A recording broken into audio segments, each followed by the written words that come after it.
सोमोनांदों आरो गिखांनाय मोनसे आसाम सरकारा बिथांखौ रिलिज खालामनांगौमोन भारत सरकारा बिथांखौ रिलिज खालामनांगौमोन एज ए बिटिआरनि सिनियर हिसाबै नाथाय रिलिजनि मुङाव दिनै गुवाहाटी सेन्ट्रेल जेलनिफ्राय लाबोनानै सिरि खबर होआलाबानो मानो एनएपिबिएनआव मोनसे स्पेसियेल जेल बानायनानै सुपारिनटेन्डेन्ट आरो एसिस्टेन्ट जेलार बसायनानै दिनै रन्जन दैमारि सारखौ मानो दोनदों दाखालि माखासे साननि सिगां जोङो थांनानै बिथांखौ लोगो हमहैदों गोबां जों दुखु मोनदों नुनानै जुन्थुफोर बायदि दिनै रन्जन दैमारिखौ आसाम सरकार आरो भारत सरकारा दोनदों मानो दोनदों दिनै सिगनेसार खालामखांनायनि उनाव सासे सिगनेटरिखौ दिनै मानो बेबायदि दोनदों जों थांनानै मेगनाव मोदै गदों ओरैबायदि गाज्रि मोनसे कन्डिसनाव बिथांखौ दोनदों दिनै समस्त बर' रायजोनो खोन्थानो हास्थायदों नोंथांमोना दिनै सिरि मोनखांनाया मोजां जाय बेक्तिनि थाखाय दिनै जोङो बर' होननानै देरगानानै थांनानै दङ बिथाङा जुदि 1986आव जुदि बिएसएफखौ फर्म खालामोमोनबा जों दिनै बर' बायदि थांना थानो हागौमोन ना हायामोन बियो दिनै जारिमिनखौ नायब्ला जोङो साननो गोनां जानानै दङमोन बेबायदि समाव दिनै बिथाङा जातिखौ मोजां मोननानै सुप्रिम सेक्रिफाइस खालामनो थाखाय गावनि न'खर गावनि सोलोंथाइ गावनि मोजां जिउखौ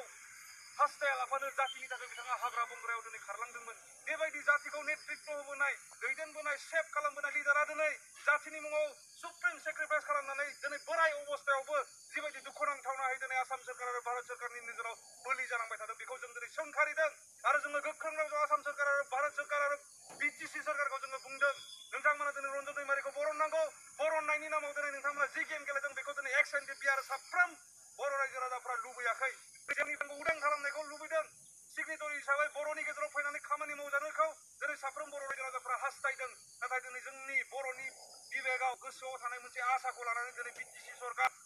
आसाम सरकार आरो भारत सरकारा दिनै गेलेनायखौसो जों नुदों जुन्थुफोर बायदि मोसाखौ बेबायदि दोनो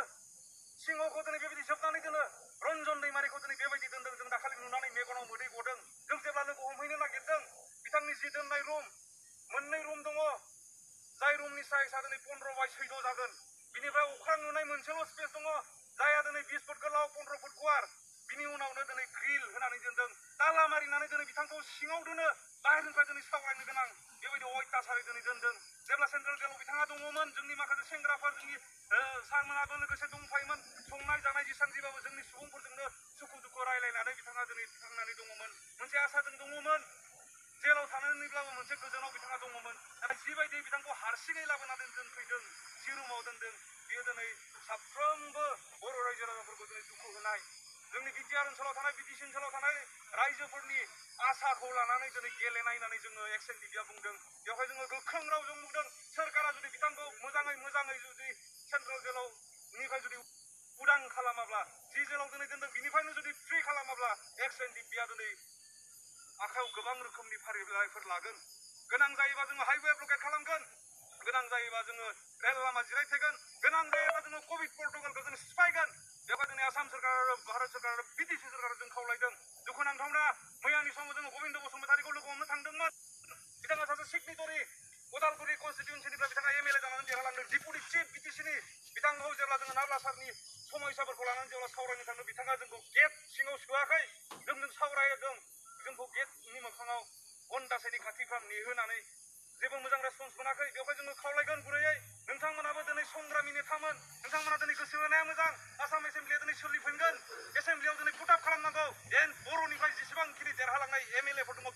बिपिएफ आरो इउपिपिएलनि एमएलएफोर नोंथांमोना दिनै रन्जन दैमारि आरो एनडिपिनि जेसेबांखिनि जेलाव दङ जायखौ दिनै हाउस एरेस्ट खालामनानै दोनदों जों मिथिदों नोंथांमोना बिनि सायाव दिनै हज्रै खावनानै खौरांबो होनांगौ नङाबा दिनै जों नोंथांमोननि न'आव जोङो थांगोन जोङो नोंथांमोनजों सावरायनो गोनां बायद' जागोन आरो बेखौबो जुदि नोंथांमोना मानियाब्ला जोङो समाजजों लोगोसे जोंनो फोरमायलांगोन जोङो बिनि सायाव माबायदि खामानि मावो जोंहा दिनै गोसोआव गाबखांनाय फैदों नों जायफोरा दिनै रिप्रेजेन्टेटिभ जानानै दङ एमएलए जानानै दङ बिटिसिनि चिफ जानानै दङ डिपुटि जानानै दङ इएम जानानै दङ नोंथांमोना रायजोनि खाथियाव थांनानै सोंहैथां साफ्रोम बर'फोरनि गोसोआव मोनसे लुबैनाय दङ रन्जन दैमारिजों लोगोसे जेसेबांखिनि जेलाव दङ बिथांमोना उदां जानांगौ नाब्ला सारा जातिनि थाखाय खामानि मावबोदों बिथाङा जातिनि गेजेराव माबा मोनसे मावनो मोननांगौ बिनि दैदेननायखौ जों नायनो होननानै साफ्रोम बर' रायजो राजाफ्रा नेनानै दङ आरो बे समाव आं खावलायबावगोन डक्टर हेमन्त बिश्व शर्मा नोंथाङा बुंदोंमोन जे दाखालि क'क्राझाराव फैबा बर'लेण्डआव शान्तिनि थाखाय মই বড়োলেণ্ডত শান্তিৰ কাৰণে যিকোনো প্ৰকাৰে কাম কৰিম ডক্টৰ হেমন্ত বিশ্ব শৰ্মা অসমৰ মুখ্যমন্ত্ৰী আপুনি কৈছিল আপুনি দায়িত্ব লওক আজি ৰঞ্জন दैमारी চেণ্ট্ৰেল জেলৰ পৰা ওলাই পেলাই